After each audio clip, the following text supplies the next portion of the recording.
Hey everyone, and welcome back to The Explainer. I am absolutely thrilled to have you here today. Look, we are going to dive straight into something that is so foundational to our daily lives, yet it's so invisible that we rarely even notice it happening. Today, we're talking about the invisible drain on your mental energy. Have you ever wondered why, despite getting plenty of sleep and having super clear goals, you sometimes just wake up feeling totally depleted of motivation? Well, we're going to unpack exactly how our psychological energy gets sapped away from two completely different directions, from the environment around us, and believe it or not, from our very own habits. Let's get right into it. So the Nobel laureate Dag Hammarskjöld once made this incredible observation. He said, "A person's dignity is genuine only when it cannot be diminished by the indifference of others." It's a pretty mysterious and compelling thought, isn't it? It suggests this fascinating vulnerability that we all have. We are deeply, almost inevitably, susceptible to the people around us. Specifically, we're vulnerable to their lack of care. And honestly, this sets the stage perfectly for what we're about to uncover today.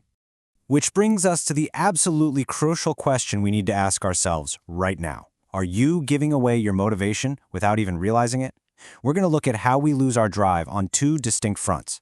The first is an outside-in threat, which is how we subconsciously absorb the apathy of the people in our environment. The second is an inside-out threat, which is how we consciously give away our own power through the words we use. All right, let's tackle that external threat first. The hidden energy drain, or the outside-in threat. Catching infectious apathy, the psychology of indifference. Okay, so is it literally possible to catch a lack of motivation, kind of like you'd catch a cold? Well, Dr. Niels Pontus Leander has actually dug deep into this exact question. He defines indifference as a state of being unmotivated towards a goal relative to the context, expectations, and needs of the perceiver. Now, the really key word in that definition is relative. It's not necessarily an absolute binary switch of just being entirely turned off. Think of goal activity as a continuum.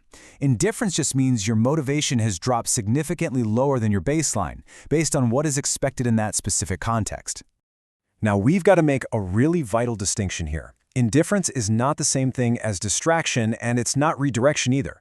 Distraction happens when a competing goal pulls your attention away, like choosing to go out with friends instead of studying for an exam.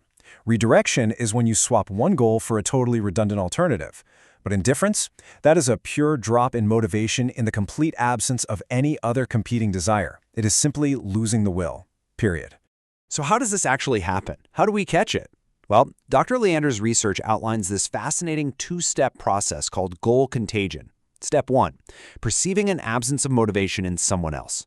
Step 2, catching that absence of motivation. Think about how a yawn spreads across a crowded room. You see someone yawn, your brain automatically infers boredom or a lack of stimulation, and suddenly, boom, you feel a drop in energy and you start yawning yourself. You adopt the general state of indifference from others and just automatically apply it to your own pursuits. It's wild. Imagine a really intense, dark gray color just fading out into absolute nothingness. Just as that color completely dissipates, mere exposure to behavioral cues that scream indifference, like someone looking completely bored or someone showing zero commitment, causes our own internal motivation to fade out exactly the same way. The crazy part? We don't even need to be consciously aware of it happening. Our brains just mirror the apathy we see around us.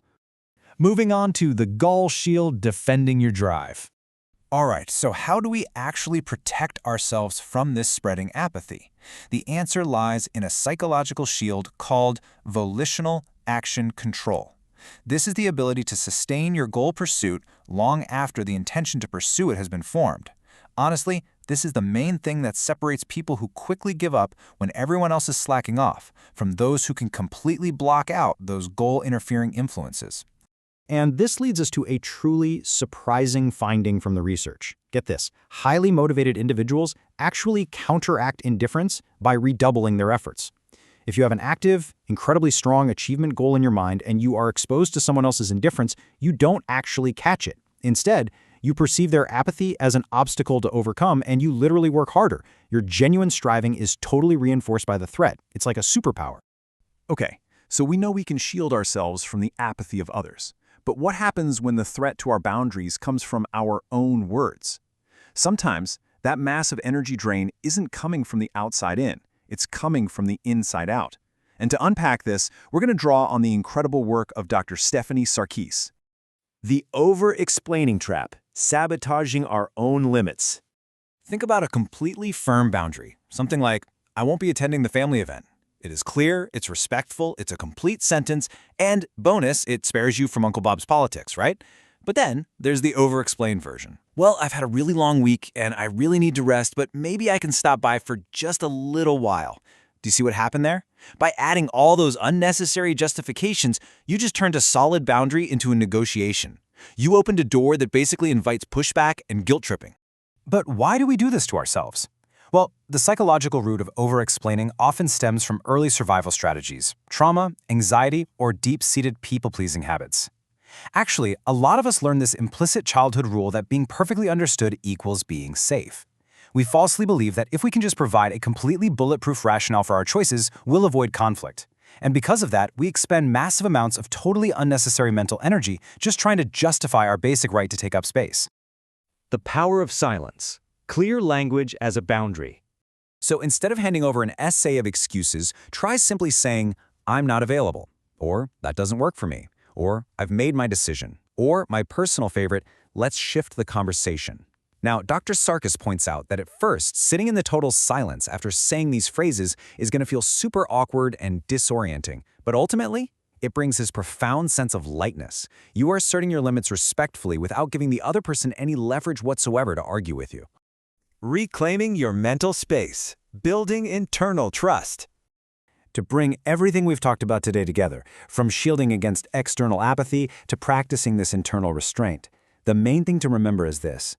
You have to trust your no without a footnote. You really begin to heal when you realize your worth isn't conditional on your ability to be agreeable or persuasive all the time. You absolutely do not need to win someone over in order to walk away whole. Being understood by others, that is a wonderful gift, but it is not a requirement for you to hold your ground. And that brings us to one final, provocative thought to leave you with today. Seriously ask yourself, are you going to keep negotiating your limits and just passively catching the apathy of everyone else around you? Or is it time to reaffirm your will, boost your volitional action control, and fully embrace the absolute power of a complete sentence? The choice of where to direct your mental energy is entirely yours. Thank you so much for joining me on this explainer today, and as always, keep learning.